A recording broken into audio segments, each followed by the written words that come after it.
നമസ്കാരം. എൻ്റെ ചാനലിലേക്ക് എല്ലാവർക്കും സ്വാഗതം. നിങ്ങൾക്ക് പ്രേത കഥകൾ, പ്രേത സംഭവങ്ങൾ അങ്ങനെ എന്തെങ്കിലും അറിയാൻ താല്പര്യമുള്ളവരാണെങ്കിൽ, അതായത് പ്രേതങ്ങളെക്കുറിച്ച് അറിയാൻ കൂടുതൽ താല്പര്യമുണ്ടെങ്കിൽ എനിക്ക് മറ്റൊരു ചാനലുണ്ട്, സുനിൽ സുന്ദർ രാമൻ എന്നാണ്. ആ ചാനലിൽ ഞാൻ അധികമായും പറയുന്നത് അങ്ങനെയുള്ള സംഭവങ്ങളാണ്. ഞാൻ ഈ പ്രേതബാധകളെ ഒഴിപ്പിക്കാൻ പോകുന്നൊരു വ്യക്തിയാണ്. വർഷങ്ങളായിട്ട് ഞാൻ ഇതിൻ്റെ പിന്നിലുള്ള അങ്ങനെ എനിക്കുണ്ടായിട്ടുള്ള അനുഭവങ്ങൾ കഥാരൂപേണ ഞാൻ ആ ചാനലിൽ അവതരിപ്പിക്കുന്നുണ്ട്. അപ്പം ഇന്ന് ഇവിടെ ഞാൻ പറയുന്നൊരു വിഷയം ഒരുപാട് പേര് ചോദിക്കുന്നതാണ്.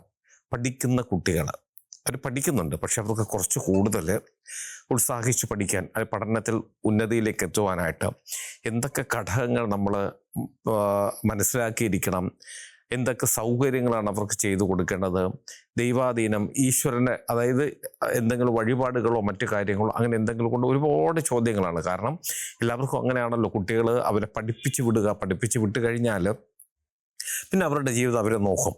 അപ്പോൾ പഠിപ്പിക്കാതെ നമ്മുടെ കുട്ടിയെ വളർത്തി കൊണ്ടുവന്നാൽ അവസാനം അവന് അതായത് ഒരു അക്ഷരങ്ങൾ കൂട്ടി വായിക്കാൻ പോലും നിവൃത്തിയില്ല എന്ന് വന്നാൽ അവനെക്കൊണ്ട് യാതൊരു വിലയുമില്ലാത്ത അവസ്ഥയിലേക്ക് പോകും. അപ്പോൾ കുട്ടികൾ പഠിക്കണം. അപ്പോൾ അതിന് വേണ്ടിയിട്ട് എന്തൊക്കെ കാര്യങ്ങൾ സൗകര്യങ്ങൾ അവർക്ക് ചെയ്തു കൊടുക്കാൻ പറ്റും എന്നുള്ളതിനെ കുറിച്ചാണ് ഇന്ന് ചോദിച്ചിട്ടുള്ളത്. അതിനു മുന്നേ ഒരു കാര്യം, നിങ്ങൾക്ക് ജ്യോതിഷപരമായ വാസ്തുപരമായ എന്തെങ്കിലും കാര്യങ്ങൾ അറിയണം, അത് ഞാൻ പറഞ്ഞാൽ മതി എന്നുണ്ടെങ്കിൽ ഇപ്പോൾ ഈ സ്ക്രീനിൽ എഴുതി കാണിക്കുന്ന എൻ്റെ ഓഫീസിലെ ഓൺലൈൻ ബുക്കിംഗ് നമ്പറാണ്. ഈ നമ്പറിലേക്ക് നിങ്ങൾ വിളിച്ചോളൂ. 1-2 ചെറിയ കാര്യങ്ങളുണ്ടാകും, അതനുസരിച്ച് നിങ്ങൾ ബുക്ക് ചെയ്യണം. അങ്ങനെ നിങ്ങൾ ബുക്ക് ചെയ്താൽ നിങ്ങൾ ചോദിക്കുന്ന ജ്യോതിഷപരമോ വാസ്തുപരമായ കാര്യത്തിൻ്റെ മറുപടി ഞാൻ നിങ്ങൾക്ക് തരാം. അത് കേട്ടിട്ട് നമുക്ക് നേരിട്ട് സംസാരിക്കുകയും ചെയ്യാം. അപ്പോൾ നമുക്ക് എന്ത് വിഷയത്തിലേക്ക് കിടക്കാം. കുട്ടികളുടെ പഠനവുമായി ബന്ധപ്പെട്ട കാര്യങ്ങളാണ്. പഠനത്തിൽ അവർ ഉന്നതിയിലേക്ക് എത്താൻ, അല്ലെങ്കിൽ പഠിക്കുന്നതൊക്കെ പെട്ടെന്ന് മറന്നു പോകുന്ന കുറച്ച് കുട്ടികളൊക്കെ ഉണ്ട്. അങ്ങനെയൊക്കെ ഉണ്ടെങ്കിൽ അവരെ എങ്ങനെ നമുക്ക് ഉന്നതിയിലേക്ക് കൊണ്ടുവരാൻ സാധിക്കും എന്നുള്ളതാണ്. അപ്പോൾ അതിൽ പ്രധാനമായിട്ട് ഇന്ന് ഞാൻ പറയാൻ പോകുന്നത്, നമ്മളൊരു ആരാധന രീതി, കുട്ടികൾക്ക് വേണ്ടിയിട്ട് ഒരു ആരാധന രീതിയുണ്ട്, വിശ്വാസമാണ്. നമുക്ക് ഒരു ദൈവത്തിനെ കൊണ്ട് നമുക്കുണ്ടാകുന്ന, അത് ഏത് മതത്തിൽപ്പെട്ടായാലും, ഇപ്പം ക്രിസ്ത്യൻ മതമായാലും മുസ്ലിം മതമായാലും ഹിന്ദു മതമായാലും ഏത് മതത്തിൽപ്പെട്ടാലും വിശ്വാസികളാണെങ്കിൽ ദൈവത്തിൻ്റെ അനുഗ്രഹം നമ്മളോടൊപ്പം ഉണ്ട്. ഇതൊരു വിശ്വാസം നമ്മളിലേക്കുണ്ടായ നമ്മൾ പോലും അറിയാത്ത വിധത്തിലുള്ളൊരു ശക്തി, അല്ലെങ്കിൽ അത് നേടിയെടുക്കുവാനുള്ളൊരു ധൈര്യം, ഒരു ബലം നമ്മളിലേക്ക് വരും. അപ്പം അതിനെക്കുറിച്ചൊരു വഴി ഞാൻ പറയാം. പക്ഷെ അതിന് മുന്നേ നമ്മുടെ വീട്ടിൽ കുട്ടികൾക്ക് വേണ്ടി ഒരുക്കി കൊടുക്കേണ്ട കുറേ കാര്യങ്ങളുണ്ട്. പഠിക്കുന്നത് ഹാളിൽ TV വെച്ച് ഒരു മൂലയ്ക്ക് അച്ഛനും അമ്മയും മുതിർന്നവരും TV കാണുന്നു, അതിൻ്റെ ഒരു ഭാഗത്ത് ഒരു കസേര ഇട്ടിരുന്ന് പഠിക്കുന്ന ചില കുട്ടികളുണ്ട്. അങ്ങനെ ആകരുത്. കുട്ടികൾക്ക് അവർക്ക് പഠിക്കാൻ പ്രത്യേകിച്ചൊരു സ്ഥലം നമ്മൾ ഒരുക്കി കൊടുക്കുക. അതൊരു മുറി തന്നെ ആകുന്നതാണ് ഏറ്റവും നല്ലത്. ആ മുറിയിലിരുന്ന് പഠിക്കുമ്പോൾ ഹാളിൽ നടക്കുന്ന കാര്യങ്ങളൊന്നും അവർക്ക് അറിയാൻ സാധിക്കുക. അതായത് TV ശബ്ദം കേൾക്കാനോ, അല്ലെങ്കിൽ നമ്മൾ മൊബൈലിൽ സംസാരിക്കുമ്പോൾ അതിനെക്കുറിച്ച് അറിയാനോ, അല്ലെങ്കിൽ എന്തെങ്കിലും വിരുദ്ധ ആൾക്കാരോ മറ്റാരെങ്കിലോ മുതിർന്നവർ തമ്മിൽ സംസാരിക്കുന്ന കാര്യങ്ങളൊന്നും ശ്രദ്ധിക്കാനുള്ളൊരു സാഹചര്യം ഇല്ലാത്ത വിധത്തിൽ ഒരു മുറി ഒരുക്കി കൊടുക്കുക എന്നുള്ളതാണ്. കാരണം അവർ പഠിക്കുമ്പോൾ അതിൽ മാത്രം ശ്രദ്ധിച്ചിരിക്കണം. അതിനുള്ള സംവിധാനങ്ങളാണ് ഉണ്ടാക്കി കൊടുക്കേണ്ടത്. അല്ല, അവർ പഠിച്ചുകൊണ്ടിരിക്കുന്നു, ഇവിടെ സീരിയൽ സിനിമ ഒക്കെ ഒച്ചത്തിലിരുന്ന് അടിച്ച് മുഴക്കി കേൾക്കുമ്പോൾ അവർക്ക് ഒരിക്കലും പഠിക്കാനും സാധിക്കില്ല. പഠിച്ചാലോട്ട് അവർക്ക് തലയിലോട്ട് കയറുകയില്ല. കാര്യം അവരുടെ ശ്രദ്ധ പഠനത്തിലല്ല, ഈ കേൾക്കുന്ന ശബ്ദത്തിലോ ആ വിഷയത്തിലോ ആയിരിക്കും. അപ്പോൾ ആ ഒരു സംവിധാനം ഒരുക്കി കൊടുക്കുക. പിന്നെ അവരുടെ മുറി എങ്ങനെയായിരിക്കണം, എങ്ങനെയെങ്കിലും ഒരു മുറി നമ്മൾ ഒരുക്കി കൊടുത്തിട്ട് കാര്യമില്ല. നല്ല അടച്ചുറപ്പുള്ളൊരു മുറി, അതിനകത്തുള്ള സാധനങ്ങൾ വലിച്ചു വാരിയൊന്നും ഇടരുത്.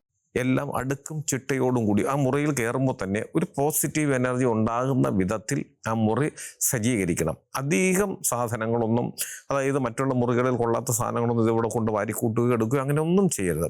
അവർക്ക് പഠിക്കാനുള്ള ടേബിള്, ഒരു ചെയറ്, അതുപോലുള്ള പഠന പുസ്തകങ്ങളോ മറ്റു ഉപകരണങ്ങളോ, ബെഡ് അവിടെയാണെങ്കിൽ അതുമൊക്കെ നല്ല രീതിയിൽ തട്ടിക്കുടഞ്ഞ് എപ്പോഴും വൃത്തിയായി സൂക്ഷിക്കുക. ആ മുറിക്കകത്തോട്ട് കയറുമ്പോൾ അവർക്ക് എന്തെന്നില്ലാത്തൊരു ഊർജം കിട്ടുന്ന വിധത്തിൽ മുറി സെറ്റ് ചെയ്യണം. അതായത് നല്ല പ്രകാശം കിട്ടുന്ന വിധത്തിലുള്ള ലൈറ്റ് എല്ലാം സജ്ജീകരിച്ച് വെക്കുക.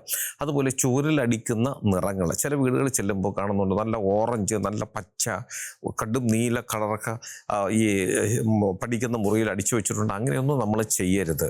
ഇളം നിറത്തിലുള്ള കളറുകൾ, അത് കഴിയുന്നിടത്തോളം ഈ ഇളം മഞ്ഞയൊക്കെയാണ് ഏറ്റവും നല്ലത്. നമുക്ക് കണ്ണിനും വലിയ ദോഷം ഉണ്ടാക്കില്ല. അതിനകത്ത് നോക്കിയാൽ പോലും നമുക്ക് മറ്റൊരു ഒരു ചിന്ത നമ്മുടെ മനസ്സിലേക്ക് വരില്ല. ഇളം നീല കളർ ഏറ്റവും നല്ലതാണ് പഠന മുറികളിൽ അടിക്കുവാനായിട്ട്. അങ്ങനെയുള്ള സംവിധാനങ്ങൾ ചെയ്തു കൊടുക്കുക. പൊതുവേ ആ മുറി വളരെ നല്ല സൗന്ദര്യമുള്ള രീതിയിൽ ഒരുക്കി കൊടുക്കുക. അതുപോലെ ഇവരിരുന്ന് പഠിക്കുന്നത് കിഴക്ക് നോക്കിയിരുന്ന് പഠിക്കുന്ന വിധത്തിൽ വേണം സ്റ്റഡി ടേബിള് നമ്മൾ തയ്യാറാക്കി കൊടുക്കാൻ. ഇത്രയൊരു മുറി നന്നാക്കിയിട്ട് എങ്ങോട്ടെങ്കിലും തിരിച്ചിരുത്തരുത്. അതും നമ്മൾ നോക്കുക, കിഴക്ക് നോക്കിയിരിക്കുക. അതിനകത്ത് മന്ത്രവും തന്ത്രമൊന്നും അല്ല പറയുന്നത്. കിഴക്ക് നിന്നുമാണ് ഊർജ്ജം വരുന്നത്. സൂര്യപ്രകാശത്തിൽ നിന്ന് കിട്ടുന്ന ഊർജ്ജം, അതാണ് നമ്മുടെ തലച്ചോറിന് ഏറ്റവും കൂടുതൽ വികാസം ഉണ്ടാക്കി തരുന്നത്. അപ്പം കിഴക്ക് ഭാഗത്തേക്ക് നോക്കിയിരുന്ന് പഠിക്കുക. ഈ മുറിയിൽ തന്നെ ആവശ്യത്തിന് ജനലുകൾ ഉണ്ടായിരിക്കണം. അടച്ചുറപ്പുള്ളതാണെങ്കിൽ പോലും പകൽ സമയങ്ങളിൽ അവരിയ്ക്കുമ്പോൾ ജനലും വാതിലൊക്കെ തുറന്നിട്ട് പുറത്തുനിന്നും നല്ല കാറ്റും വെളിച്ചമൊക്കെ കടന്നു വരുന്ന വിധത്തിൽ നല്ല രീതിയിലുള്ള ഒരു മുറി വേണം ആദ്യം പഠനത്തിനായിട്ട് അവർക്ക് തയ്യാറാക്കി കൊടുക്കുവാനായിട്ട്.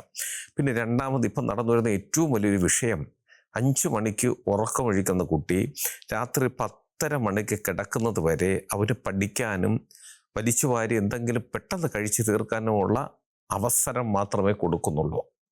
അത് ഏറ്റവും വലിയൊരു പ്രശ്നമാണെന്ന്. പഠിക്കാൻ ഒരുപാടുണ്ട്. ഞങ്ങളുടെ ഒന്നും കാലത്ത് 2-3 ബുക്കൊക്കെ ഉണ്ട്, ഞങ്ങൾ പോയി പഠിച്ചുകൊണ്ടിരുന്നു. പക്ഷേ ഇന്ന് അങ്ങനെയല്ല. കിലോ കണക്കിന് ബുക്കുകളാണ് അവർക്കിന്ന് വേണ്ടത്. അതൊക്കെ ശരി തന്നെയാണ്, പഠിക്കാൻ ഒരുപാടുണ്ട്. പക്ഷേ എന്നാൽ പോലും അവർക്കൊരു റെസ്റ്റ് നമ്മൾ കൊടുക്കുക. ഒരു ദിവസത്തിൽ കുറച്ച് സമയമെങ്കിലും. കാര്യം രാവിലെ 5 മണിക്ക് കഴിക്കുന്നു, ട്യൂഷൻ ക്ലാസ്സിൽ പോകുന്നു, 7-7:30 തിരിച്ചു വരുന്നു, അത് കഴിഞ്ഞുകൊണ്ട് സ്കൂൾ ബസ് വരുന്നു, അതിൽ പോകുന്നു, തിരിച്ചു വീട്ടിൽ വന്നു കഴിഞ്ഞാൽ ഉടനെ എന്തെങ്കിലും കഴിച്ച പാടായി ചിലപ്പോൾ വരുന്ന വഴിക്ക് തന്നെ ട്യൂഷൻ സെൻറ്ററിൽ ഇറങ്ങുന്നു.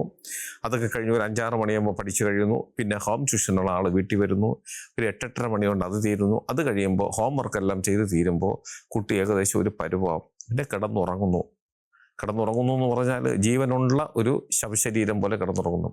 നേരം വെളുക്കുമ്പോൾ അവൻ വീണ്ടും എണീറ്റ് പോകുന്നു എന്നുള്ളതാണ്. അപ്പം ഇതൊരു വല്ലാത്തൊരു മാനസികാവസ്ഥ കുട്ടികളിലുണ്ടാക്കും. കാര്യം പഠനത്തിനോട് അവർക്ക് യാതൊരു ഇഷ്ടവും തോന്നില്ല. കാരണം എന്താണെന്ന് വെച്ചാൽ അവർക്ക് ഇഷ്ടപ്പെട്ട ഒരു വിനോദത്തിലും ഏർപ്പെടാൻ പറ്റാത്ത വിധത്തിൽ ഈ പഠനത്തിലേക്ക് മാത്രം ശ്രദ്ധിക്കുമ്പോൾ ഇതിന് അവർ വെറുക്കുന്നു എന്നുള്ളതാണ്. അപ്പം ഞാൻ ഈ പറഞ്ഞ് വലിച്ചു നീട്ടുന്നില്ല.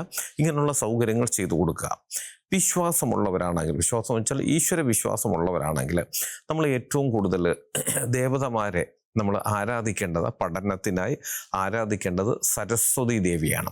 ഇപ്പം എല്ലാവർക്കും അറിയാമല്ലോ, സരസ്വതി ദേവിയെ നമ്മൾ ആരാധിക്കുക. ആഴ്ചയിൽ ഒരു ദിവസമെങ്കിലും നിലവിളക്കിൻ്റെ മുന്നിൽ നിന്നിട്ട് സരസ്വതി ദേവിയെ ഭജിക്കുവാനായിട്ട് കുട്ടികളോട് ആവശ്യപ്പെടണം. അവർക്ക് അതിന് വേണ്ടത് ചെറിയ മന്ത്രം ഞാൻ പറഞ്ഞു തരാം, അത് അവരെ കൊണ്ട് ചൊല്ലിക്കണം. അർത്ഥം അറിഞ്ഞ് തന്നെ അവരെ കൊണ്ടത് ചൊല്ലിക്കുക എന്നുള്ളതാണ്.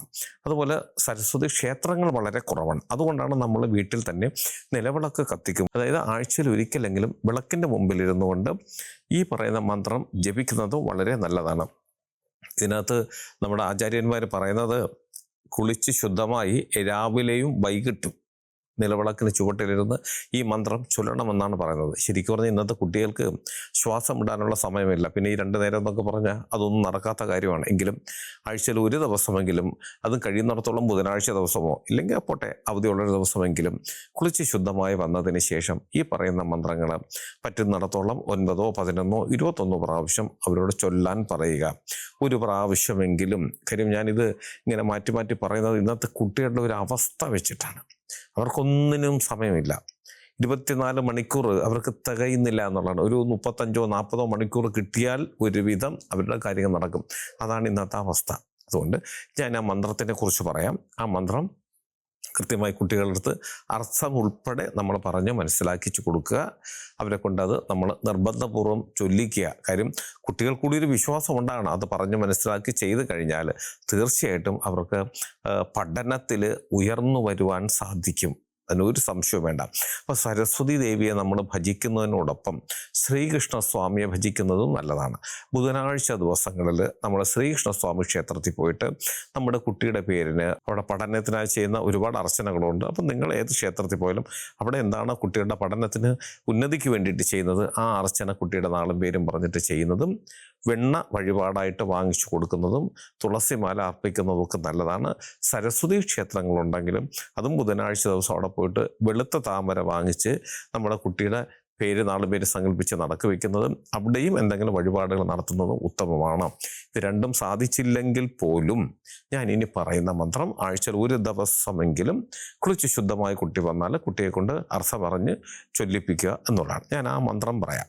ബുദ്ധിം ദേഹി യശോ ദേഹി കവിത്വം ദേഹി ദേഹി മേ മൂഢത്വം സംഹര ദേവി ത്രാഹിമാം ശരണാഗതം. അതായത് ഇതിൻ്റെ അർത്ഥം, ദേവി എനിക്ക് ബുദ്ധിയും പ്രശസ്തിയും വിദ്യയും നൽകൂ, ഞാൻ നിന്നെ ശരണം പ്രാപിക്കുന്നു.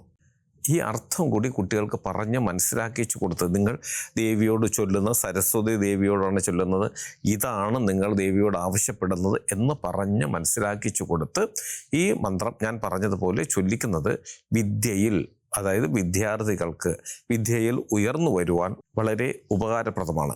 ഇനിയും 1-2 മന്ത്രങ്ങൾ കൂടിയുണ്ട്, അതുകൂടി പറയാം. പ്രധാനം ഇതാണ്. മറ്റുള്ള മന്ത്രങ്ങൾ കൂടി കുട്ടികൾക്ക് കാണാതെ പഠിച്ച് അവരെ ഇതുപോലെ വിളക്കിൻ്റെ മുന്നിൽ നിൽക്കുമ്പോൾ പറയുന്നത് വളരെ നല്ലതാണ്.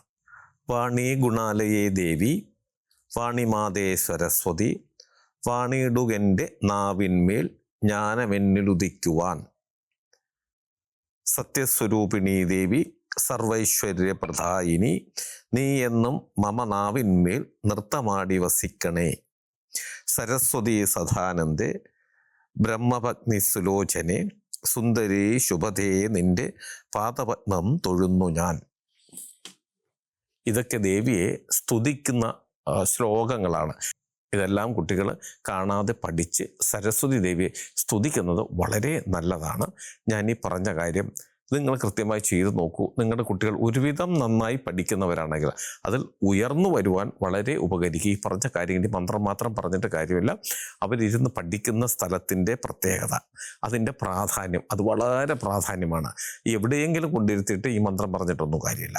അങ്ങനെ നന്നായി പഠിക്കാൻ താല്പര്യമുള്ള കുട്ടികൾക്ക് അവർ പഠനത്തിൽ കുറച്ചുകൂടി ഉയർന്നു വരുന്നതിന് ഞാൻ ഈ പറഞ്ഞ കാര്യങ്ങൾ ചെയ്യൂ. ഉറപ്പായും നിങ്ങളുടെ കുട്ടികൾ വിദ്യാഭ്യാസത്തിൽ നല്ല ഉയരത്തിലെത്തും. ഞാൻ ഈ പറഞ്ഞ കാര്യം നിങ്ങൾക്ക് എല്ലാവർക്കും ഉപകാരപ്രദമാകട്ടെ. നിങ്ങൾക്ക് ജ്യോതിഷപരമായോ വാസ്തുപരമായോ എന്തെങ്കിലും കാര്യങ്ങൾ അറിയണം, അത് ഞാൻ പറഞ്ഞാൽ മതി എന്നുണ്ടെങ്കിൽ ഇപ്പോൾ ഈ സ്ക്രീനിൽ എഴുതി കാണിക്കുന്ന എൻ്റെ ഓഫീസിലെ ഓൺലൈൻ ബുക്കിംഗ് നമ്പറാണ്. ഈ നമ്പറിലേക്ക് നിങ്ങൾ വിളിച്ചോളൂ. 1-2 ചെറിയ കാര്യങ്ങളുണ്ട്, അതനുസരിച്ച് നിങ്ങൾ ബുക്ക് ചെയ്യണം. അങ്ങനെ നിങ്ങൾ ബുക്ക് ചെയ്താൽ നിങ്ങൾ ചോദിക്കുന്ന ജ്യോതിഷപരമോ വാസ്തുപരമോ കാര്യത്തിൻ്റെ മറുപടി ഞാൻ നിങ്ങൾക്ക് തരാം. അത് കേട്ടിട്ട് നിങ്ങൾക്ക് എന്നെ തിരിച്ച് വിളിക്കുകയും ചെയ്യാം. നിങ്ങളുടെ വീടിനോ നിങ്ങളുടെ ഭൂമിക്കോ വാസ്തുപരമായിട്ടോ അല്ലെങ്കിൽ ഭൂമി സംബന്ധമായിട്ട് എന്തെങ്കിലും ദോഷങ്ങളുണ്ട്, അത് ഞാൻ അവിടെ നേരിട്ട് വന്ന് കണ്ട് പരിശോധിച്ച് പരിഹരിക്കണമെന്നുണ്ടെങ്കിൽ നിങ്ങൾ ഈ നമ്പർ വിളിച്ചോളൂ. അതിന് ഏത് ജില്ലയിലാണെങ്കിലും മറ്റൊരു സ്റ്റേറ്റിലാണെങ്കിലും സമയക്രമം അനുസരിച്ച് ഞാൻ അവിടെ വന്ന് കണ്ട് അതിനുള്ള പരിഹാര മാർഗ്ഗങ്ങളും ചെയ്തു തരാം. നിങ്ങൾക്ക് ഓൺലൈൻ വഴി അല്ലാതെ തന്നെ നേരിട്ട് വന്ന് നമുക്ക് തമ്മിൽ സംസാരിച്ച് നിങ്ങളുടെ പ്രശ്നങ്ങൾ ജ്യോതിഷവിധി പ്രകാരം നോക്കാനുള്ള സൗകര്യമുണ്ട്. അങ്ങനെ വരുന്നവരും തിരുവനന്തപുരം ജില്ലയിലാണ് വരേണ്ടത്. ഈ നമ്പർ വിളിച്ച് ബുക്ക് ചെയ്തതിന് ശേഷം മാത്രം വരാൻ ശ്രമിക്കുക. ഇതിൻ്റെ ഓഫീസിലെ ഓൺലൈൻ ബുക്കിംഗ് നമ്പറാണ്. ഇത് രാവിലെ 10 മണി മുതൽ വൈകുന്നേരം 5:30 മണി വരെ നിങ്ങൾക്ക് നമ്പർ വിളിച്ച് ബുക്ക് ചെയ്യാം. നിങ്ങൾ എൻ്റെ ചാനൽ സ്ഥിരമായിട്ടൊന്ന് കാണണം, സബ്സ്ക്രൈബ് ചെയ്യണം. എനിക്ക് വേണ്ടുന്ന എല്ലാവിധ പ്രോത്സാഹനങ്ങൾ തരികയും വേണം. നിങ്ങൾക്കും നിങ്ങളുടെ കുടുംബത്തിലെ ഓരോ അംഗത്തിനും എല്ലാവിധ ഐശ്വര്യങ്ങളും സന്തോഷവും സമാധാനവും ദീർഘായുസ്സും ഈശ്വരൻ തരട്ടെ എന്ന് ആത്മാർത്ഥമായി പ്രാർത്ഥിച്ചുകൊണ്ട് തൽക്കാലം നിർത്തുന്നു. അടുത്ത ഒരു വീഡിയോയുമായി കാണുന്നവരെ എല്ലാവർക്കും നന്ദി, നമസ്കാരം.